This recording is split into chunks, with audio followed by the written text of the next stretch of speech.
पता चल जाएगा ये आदमी सरकारी है। और ऐनक के पीछे आंख ना है दूरबीन मान, ऐनक के पीछे आंख ना है दूरबीन मान, मिनट में टटोले जेब हल्की है कि भारी है। और 5 गांव को प्रभारी मत बोल मेरे यार, एक पटवारी 5 गांव पर भारी है। अभी भाई सबरस कह रहे थे कि मुझे मेरी पत्नी ये कहती है कि भाई तुम सबको कविता सुनाते हो, मुझे तो सुनाते ही नहीं हो। मुझसे भी एक बार ऐसा कहा मेरी पत्नी ने। मेरी पत्नी भी इन्हीं की तरह कोका कोला कलर की है।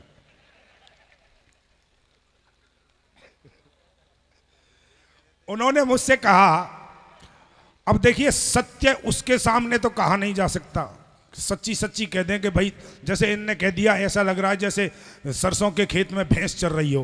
भाई मुझे पिटना थोड़ी है जो मैं ऐसा कहूं। तो मैंने तो उसके सामने तो ऐसे तारीफ की उसके रूप की, कैसे की देखिए श्रृंगार में उसकी तारीफ कर रहा हूं मैं, पत्नी की कैसे कर रहा हूं। आप सभी करते होंगे अपनी अपनी पत्नी की पूजा, मैं भी करता हूं। तो मैं उसकी तारीफ कर रहा हूं। देखिए कि कंचन कुमारी कमनीय कायावारी, कंचन कुमारी कमनीय कायावारी, कारे केसन कु कभी इत कभी उत लेत है। कि कंचन कुमारी कमनीय कायावारी, कारे केसन कु कभी इत कभी उत लेत है। और मीन समुनैन सैन कुटिल कटारवत, छीन कटि इत उत हिच को ले लेत है। और छीन कटि इत उत हिच को ले लेत है, जो कवि को कविता हित कल्पनाएं देत है। और रक्तिम कपोल ओठ श्वेत दंत, देख देख तरुण अरुण, कवि है गयो अचेत है गयो अचेत है। अब ये तो उसके सामने उसे खुश करने के लिए कहा था, असल उसका रूप का वर्णन मैं अब करता हूं। देखो सचमुच में कैसी है वो। कि गहरे गहरे गड्ढा किसी आंखन की फाकन में, गहरे गहरे गड्ढा किसी आंखन की फाकन में, मोटी मोटी खील जैसी घीड़ लटकाई है। कि गहरे गहरे गड्ढा किसी आंखन की फाकन में, मोटी मोटी खील जैसी घीड़ लटकाई है। और घूमरा सीनाक जापे मक्खियां मीटिंग करें, घूमरा सीनाक जापे मक्खियां मीटिंग करें, ऊपरा से होठन परत पपराई है। और दांतन में कहूं भी सफेद रंग दिखे नहीं, दांतन में कहूं भी सफेद रंग दिखे नहीं, काजर ते कारे मुंह पे पाउडर की पुताई है। और भैंसिया रंभाए तेसी मधुर आवाज, तेरी शोभा को निहार के हमारो बीपी हाई है, हमारो बीपी हाई है। एक और छंद के माध्यम से मैं आपके सामने और देखिए कि एक चित्र, ये काव्य चित्र है। एक चित्र और मेरे छंद में सुनाऊं यार, एक नारी पति को कमीज लेने जाती है। एक महिला अपने पति के लिए शर्ट खरीदने गई। कि एक चित्र और मेरे छंद में सुनाऊं यार, एक नारी पति को कमीज लेने जाती है। और सेल्समैन से कहा कि शर्ट तो बताओ कोई, कड़कती सर्दी है हवा बरसाती है। और सेल्समैन पूछ उठ्यो गले को है नाप कहा, सेल्समैन पूछ उठ्यो गले को है नाप कहा, शर्ट की ग्राहक तो सब नाप बतलाती हैं। और वो जवाब दे रही है कि सही तो पतो ना, पर अंदाज है लड़ाई बीच पूरी गर्दन एक हाथ में आ जाती है। अब देखिए मैं एक गीत के देखिए वीर रस का जो कवि होता है उसको मेरे ख्याल से उन लोगों को फ्रंट पे भेज देना चाहिए लड़ने के लिए। पाकिस्तान से आप लोग सुलटिए, हम तो हमारे यहाँ जो हमें समस्याएं नजर आ रही हैं, हम चूंकि हास्य रस के कवि हैं और जो हमें जो भी नजर आता है उसे कह देते हैं। तो देखिए एक ऐसी ही समस्या जो अपन सभी जिनको भोगते हैं भुगतते हैं और कह नहीं पाते हैं, मैं कहने का साहस कर रहा हूं। एक शादी का निमंत्रण दे रहा हूं मैं आपको, इसमें कुछ कुरीतियों पर व्यंग किया है, आप समझने मेरे साथ जुड़ने का प्रयास करना। शादी का निमंत्रण कार्ड आया कार्ड में नीचे ही नीचे एक पंक्ति लिख रही थी, मेले चाचू की शादी में जलूल आना जी। मुझे अच्छा लगा, मैंने कहा भाई इस पे तो गीत खड़ा किया जा सकता है। तो वो गीत मैं आपको प्रस्तुत कर रहा हूं, एक निमंत्रण पत्र मेरी ओर से आपको।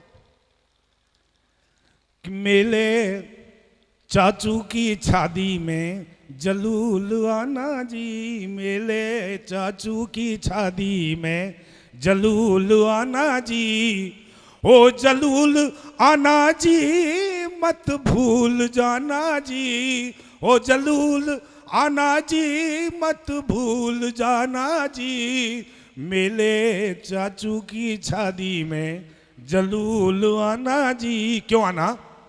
कि ताया जी ने वृंदावन से बुलवाया हलवाई, ओए होए बुलवाया हलवाई, ओ लड्डू पेड़े और इमरती बर्फी बालूशाही, ओए होए बर्फी बालूशाही, और जो जी चाहे जब जी चाहे, जो जी चाहे जब जी चाहे, और खुलकर खाना जी, मेले चाचू की शादी में जलूल आना जी, मेले चाचू की। और देखिए छोटी छोटी कुरीतियों को छूने का प्रयास किया है कि चाचू तो डॉक्टर हैं पर उस रोज बनेंगे दूल्हा, होए उस रोज बनेंगे दूल्हा, और अम्मा ने 35 लाख लिए पूरा मोल वसूला, ओए होए पूरा मोल वसूला।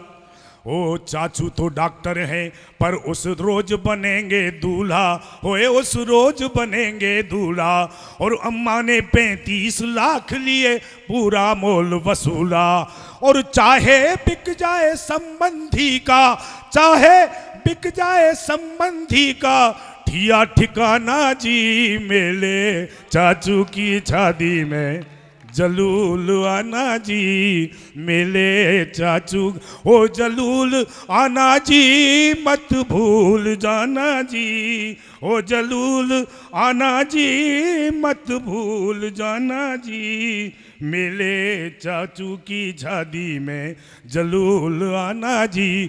और बाबा बोले सब कुछ ला जो जीवन भर जोड़ा हो, ओए होए जीवन भर जोड़ा हो, और बाबा बोले सब कुछ ला जो जीवन भर जोड़ा हो, आए है जीवन भर जोड़ा हो, और बेटी पैदा करके मानो संविधान तोड़ा हो, जैसे संविधान तोड़ा हो, और बेटी वाले पर साधा, बेटी वाले पर साधा भरपूर निशाना जी, मेले चाचू की शादी में जलूल आना जी, मेले चाचू की। और देखिए शादियां बगैर दूल्हा और दुल्हन के तो संभव ही नहीं है, लेकिन बाराती ना हो तो भी शादियां हो जाती हैं। लेकिन एक चीज और ऐसी है जिसके बगैर आजकल की शादियां होती ही नहीं है, वो क्या है? हमारे नवयुवकों में नशे का बड़ा प्रभाव फैल गया, बगैर शराब के कोई शादियां ही नहीं होती हैं। तो देखिए मैं उस गलती को भी छूने का प्रयास किया है। हाँ कि 2 पेटी बियर की, 2 पेटी बियर विस्की की बोतल 20 मंगाई, ओए होए बोतल 20 मंगाई, और 2 पेटी बियर विस्की की बोतल 20 मंगाई, ओए होए बोतल 20 मंगाई, और डांस करेंगे ऐसा जो लगता हो हाथा पाई, जैसे लगता हो हाथा पाई, और डीजे पर लड़का नाचे, डीजे पर लड़का नाचे धर भेस जनाना जी, मेले चाचू की शादी में जलूल आना जी, मेले चाचू की शादी में ओ जलूल आना जी मत भूल जाना। और अंतिम बंदे मित्रों के है ना समझ अरुण, इसको बस यही समझ में आया, आया है यही समझ में आया, और इस दहेज ने सेठों को भी भीखू राम बनाया, ओए होए भीखू राम बनाया, और अगर भिखारी बनना हो, अगर भिखारी बनना हो तो तुम भी आजमाना जी, मेले चाचू की शादी में जलूल आना जी। मित्रों, एक और मुझे छोटा सा गीत याद आ रहा है।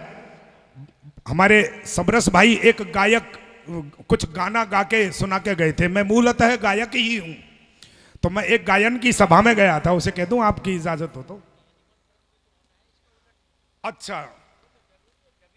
अच्छा ठीक है।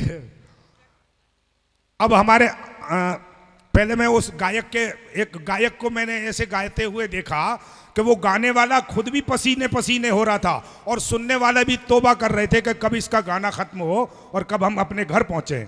उसके गीत को सुन करके मेरे दिमाग में जो बात आई, मैंने कुछ उसको लिख दिया। देखिए, गीत का सा रूप बन पड़ा है कि भैया रे, वो गाना गा के हटा और मैं उसके गीत की तारीफ कर रहा हूं। देखिए क्या कह रहा हूं कि भैया रे तेने बहुत कसालो करो,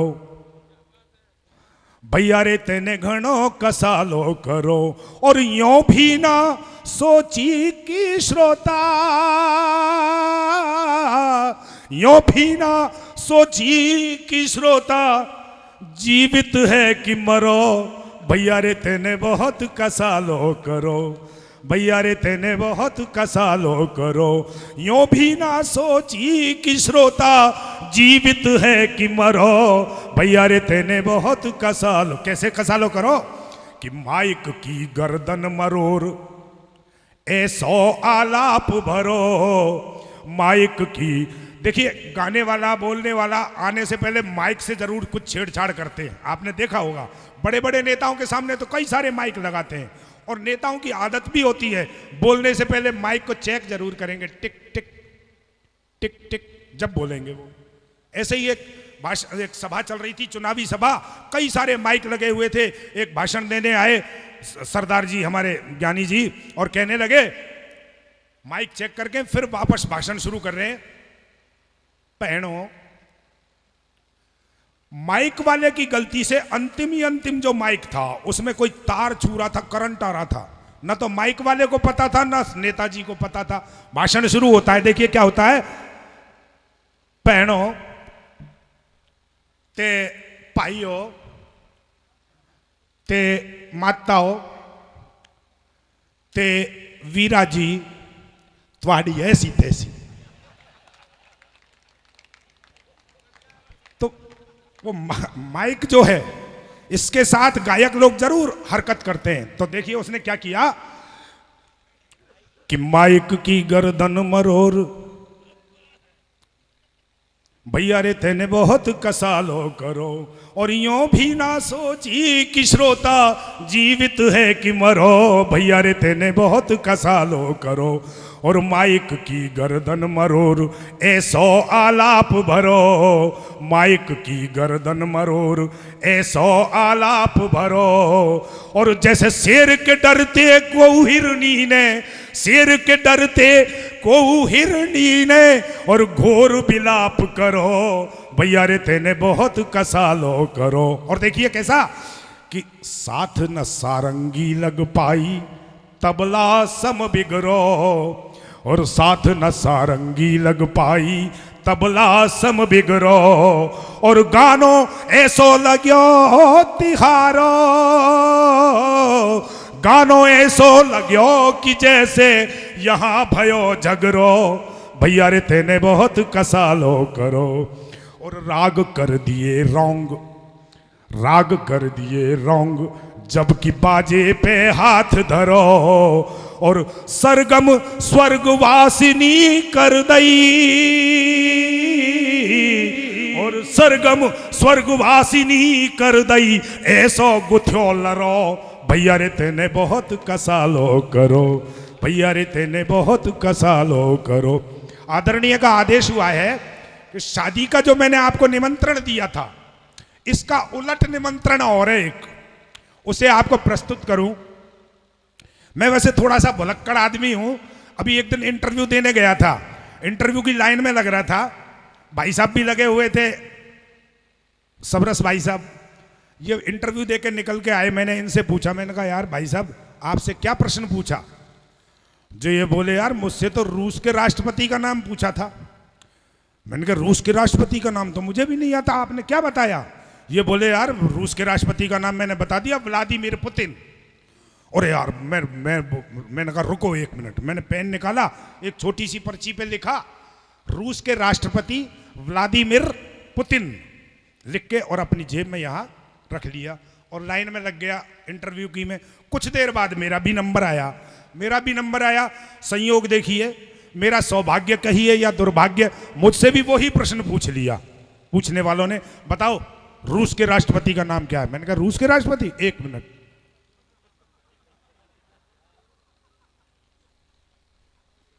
सिल्वर स्टॉर्क 27। रूस के राष्ट्रपति, वो चड्डी का रैपर उखड़ के आ गया वो पर्ची की बजाय। और मैंने बताया भाई रूस के राष्ट्रपति सिल्वर स्टॉर्क 27। तो ऐसा गलती कभी कभी हो जाती है। अब मैं आपको वो निमंत्रण कह रहा हूं, आपको देखिए, आदरणीय का हुक्म हुआ है। महंगाई के ऊपर मेरा एक व्यंग है। महंगाई हम सभी लोग भोग रहे हैं, परेशान हैं, व्याकुल हैं, लेकिन कह नहीं पाते हैं। मैं कहने की हिम्मत कर रहा हूं। देखिए कि भेज रहा हूं नेह निमंत्रण आप सबको। शादी का कार्ड जो आता है ऊपर ही ऊपर लिखी आती है पंक्तियां, भेज रहा हूं नेह निमंत्रण प्रियवर तुम्हें बुलाने को, और हे मानस के राजहंस तुम भूल न जाना आने को। यहीं से मेरी कविता यात्रा शुरू होती है।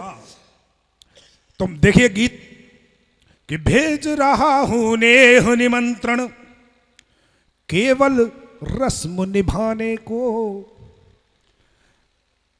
भेज रहा हूं नेह निमंत्रण केवल रस्म निभाने को, और यदि तू सच्चा मित्र है मेरा आ मत जाना खाने को। भेज रहा हूं नेह महंगाई पे व्यंग है।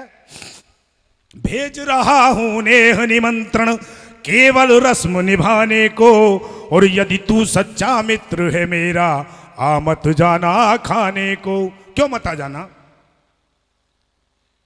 कि महंगाई का बुरा हाल है, 200 रुपये किलो दाल है, और दाल खाए वो मालदार, और माल खाए किसकी मजाल है। महंगाई का बुरा हाल है, 200 रुपये किलो दाल है, दाल खाए वो मालदार, और माल खाए किसकी मजाल है। घर में घी तो है लेकिन, घर में घी तो है लेकिन खाने को नहीं दिखाने को। यदि तू सच्चा मित्र है मेरा आ मत जाना खाने को। भेज रहा हूं नेह निमंत्रण केवल रस्म निभाने को, यदि तू सच्चा मित्र है मेरा आ मत जाना खाने को। क्यों मत आ जाना? कि तुम आए तो घर का सारा बजट गड़बड़ा जाएगा, और खर्चे की आशंका नीचे पूर्ण स्नेह दब जाएगा। तुम आए तो घर का सारा बजट गड़बड़ा जाएगा, खर्चे की आशंका नीचे पूर्ण स्नेह दब जाएगा। और मेरे घर यदि चहल पहल हुई, मेरे घर यदि चहल पहल हुई, होगी जलन जमाने को। यदि तू सच्चा मित्र है मेरा आ मत जाना खाने को। भेज रहा हूं नेह निमंत्रण केवल रस्म निभाने को, यदि तू सच्चा मित्र है मेरा आ मत जाना खाने को। और देखिए अगला बंद कि दिन और रात कलम घिस घिस कर, दिन और रात कलम घिस घिस कर घर लाता हूं आटा शक्कर, और महंगाई खुलकर लहराई जीना तक हो गया है दुष्कर। दिन और रात कलम घिस घिस कर घर लाता हूं आटा शक्कर, महंगाई खुलकर लहराई जीना तक हो गया है दुष्कर। और फिर भी यदि तुम आधम के, फिर भी यदि तुम आधम के, तो करूं सूचना थाने को। यदि तू सच्चा मित्र है मेरा आ मत जाना खाने को, और भेज रहा हूं नेह निमंत्रण केवल रस्म निभाने को। यदि तू सच्चा मित्र है मेरा आ मत जाना खाने। और अंतिम स्पर्श है बंधुओं कि अरुण करुण हो करे निवेदन, तुम हो समझदार और सज्जन। अरुण करुण हो करे निवेदन, तुम हो समझदार और सज्जन। थोड़ा लिखा बहुत समझना, ज्यादा मत करवाओ वर्णन।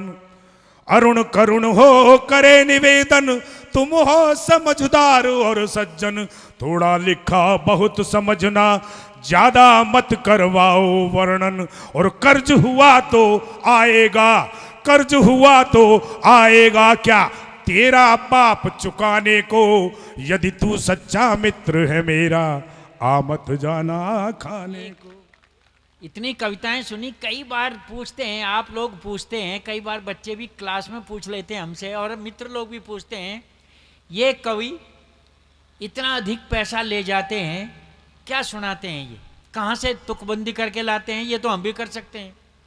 तो यहाँ के एक व्यक्ति ने एक बार किसी तरह से बस में बैठकर दुख सुख पाके मेरे पास पहुँचा और कहा जी मुझे बस इतना सा बता दो कविता क्या होती है, मैं भी कवि बनूंगा। बड़ा अचंभा, मुझे तो टालना था उसे। मैंने उसको एक ही बात कही, आपको भी बताता हूँ, अगले कवि को बुलाता हूँ। मैंने कहा भाई, टालने के लिए कहा था, भाई कविता में 4 चरण होते हैं। उसने कहा जी यह तो बड़ी आसान बात है, और क्या हो है। मैं कहा कविता में रस भी होता है और कुछ, बस इतना ही हो है भाई। नुको मैं तो सीख गया जी, बन गया कवि। तो दूसरे दिन वो कवि सम्मेलन में पहुंच गया, बड़े में, इससे भी बड़े में। उनसे कहा जी मैं कविता सुनाऊंगा। उनने कहा अरे ये कहाँ से कवि बन गया। कि अच्छा भाई, तो मजिस्ट्रेट साहब थे अध्यक्ष उस दिन, तो जज साहब से के पास भेजा गया। उसने कहा जी लो सुनो, मैं सुना देता हूँ कविता क्या हुआ है, मेरी सुन लो, जान जाओ तो सुनाने देना। उसने कहा बता। नुका जी बिल्ली दूध पीती है, भैया यही कविता है, बिल्ली दूध पीती है। अब जज साहब ने कहा ये कैसी कविता हुई। नुका साहब करुण साहब को बुलाओ, उन्होंने ही सिखाया, मैं भी गया। बताओ जी क्या सिखाया। नुको इससे ही पूछो। मैंने कहा इसने, नुको साहब इन्होंने ये कहा इसके 4 चरण होते हैं कविता में। साहब बिल्ली के 4 चरण हैं कि नहीं। अब वो जज भी चक्कर में, मैं भी यार बात तो सही है। नुको साहब दूसरी बात इन्होंने ये कही थी कविता में रस होता है। साहब दूध से बढ़िया रस कोई होगा है, बताओ। अब यह कविता नहीं हुई तो क्या हुई, बिल्ली दूध पीवे से। तो भाई आप लोग भी ऐसा कर सकते हो। मैं एक ऐसे कवि को बुलाने जा रहा हूं आपके बीच में।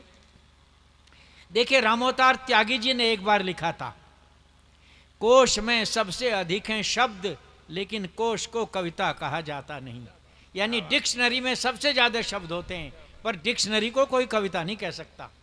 उन्होंने एक बात और भी कही थी रामोतार त्यागी ने, मेरी हस्ती को तोल रहे हो तुम, है कौन तराजू जिस पर तोलोगे। मैं दर्द भरे गीतों का गायक हूं, मेरी बोली कितने में बोलोगे।